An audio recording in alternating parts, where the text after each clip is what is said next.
Ever since I showed the first pictures of the bike, there's a question that I keep getting asked, which is how much did the bike cost? Well, it's not that I do not want to answer that question, I just honestly do not know the number.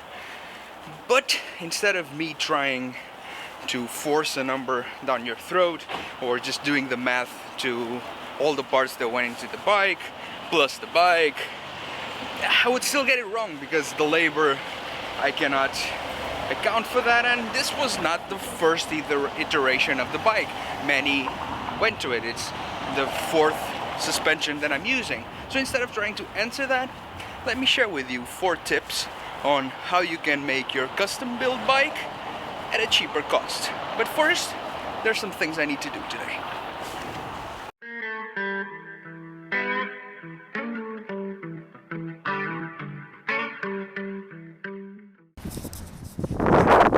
Let me tell you, this final month is before departing.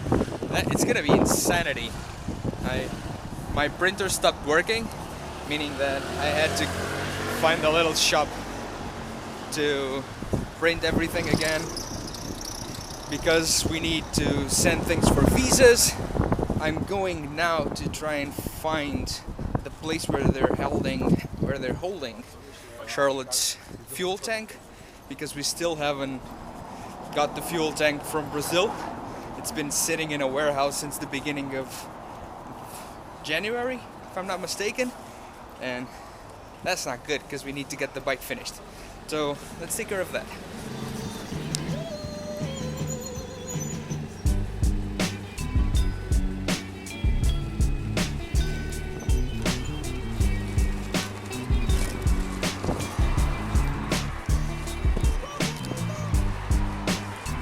I do wonder sometimes if I get lost and I need my phone and my GPS just around the city I live in, never gonna get around the world.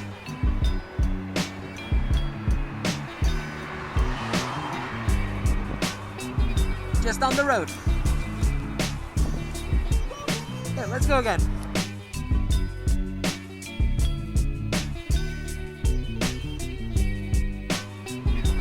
Obviously, all the process has changed, and all throughout this paperwork process, from visas to, well, the post mail, I'm starting to get a hang of this music, waiting music. That's the soundtrack of this trip, waiting music.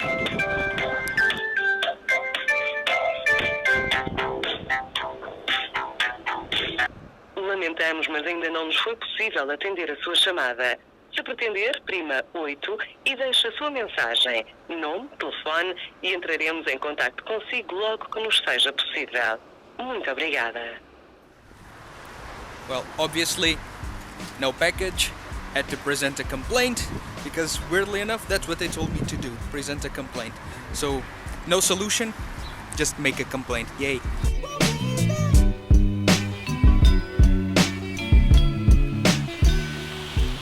The first thing we need to talk about is not necessarily a tip, but a side note. And that side note is you need to make a game plan. You need to decide for yourself what you're gonna do. A lot of transformations, and a big part of transformations, is trial and error, regardless of how well prepared or how professional is the team behind the transformation. Trial and error, trial and error, trial and error. Let's think about it. You see it all the time on MotoGP.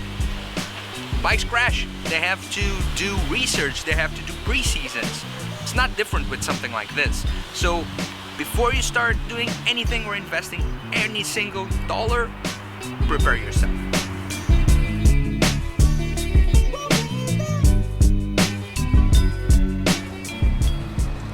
Yep, we're back at BMW. That takes us to my first tip, time. You need a lot of time. If you go to a dealer, if you go to your mechanic, if you go to your preparator and you say, this is what I want and I want it yesterday, it's going to be incredibly expensive. And more than that, there's a very strong chance that he needs to skip the trial and error part to, well, make the deadline. That's no good because it's going to cost you a lot now and it's going to cost you a lot over time when you actually get to the error part and you need to start trying again. So prepare. Make time and allocate time.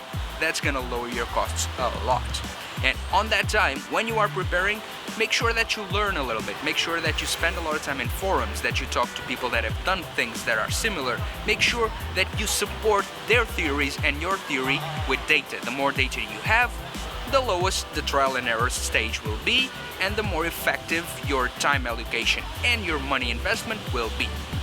At this point, I'm fairly sure that a lot of you are saying, well, but didn't BMW sponsor the build? Yes, they did.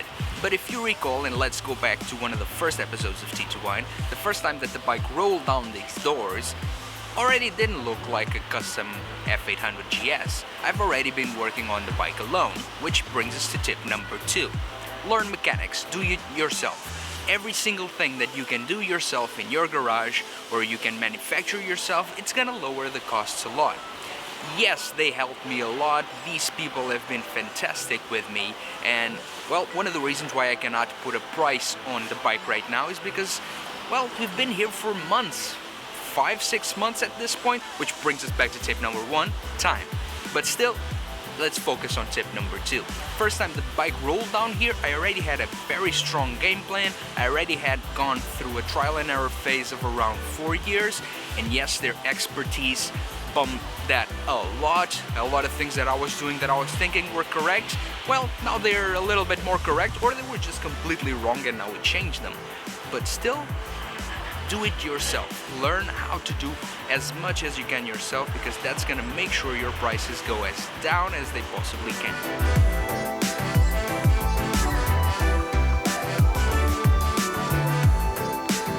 Tip number 3 follows tip number 2 very closely, and that is, if you can't do it yourself, see if you have some friends that can help you.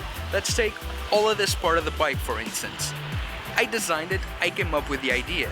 This does not exist in stores, and it goes beyond my ability and what my tools can do. So I contacted some friends, paid a couple of coffees, asked for some favors, and I got that done.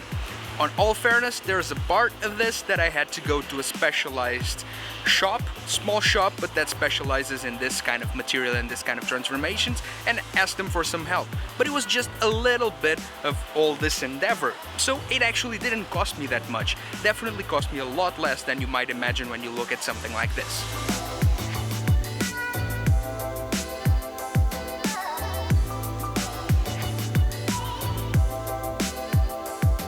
The last tip is very simple. As new parts keep coming in, that means that old parts will come off the bike. And for me, that was very simple. It was a given, sell the parts. Second-hand BMW parts retail for very, very high prices. I mean, don't be greedy or the parts will be for sale forever, but if you ask a fair value, you're gonna be able to ship the bikes out very fast, and you're gonna be able to make a nice chunk of change with that. For instance, my plastics. My bike is 2011. I sold a complete fairing of plastics that were in very, very good shape for a nice amount of money, and because I had planned beforehand, I started searching for second-hand plastics that I could buy. The only 3 I actually needed. More than that, I searched for those plastics used and, if possible, broken. So take something like this, for instance. Scratched, not a problem. I did paint mine over, and this part here, broken. Again, not a problem, because if you've seen my bike, I cut it here. This part is no longer on the bike. So for me, this part would be fantastic, because it would be second-hand and broken, meaning that the price of it, super low. So on the plastics, on changing the plastics, and because I planned ahead, and because I learned some mechanics in order to fix the plastics, I actually made money. So in the end, with all of that, I hope you understand why I cannot tell you how much my bike cost. I applied all of those principles and all of those tips that we just talked about. A lot of coffees, a lot of do-it-myself. A huge thank you to BMW Portugal and Motomil, because they helped me with the build, which again takes the prices to a completely different area.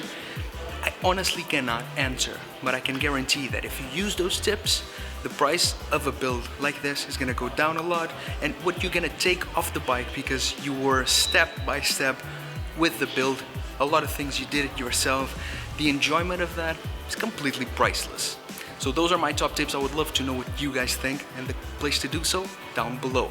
As far as we're concerned, if you're not yet subscribed, please do consider subscribing, hitting that big thumbs up in that subscription bell. I'll see you guys next Wednesday.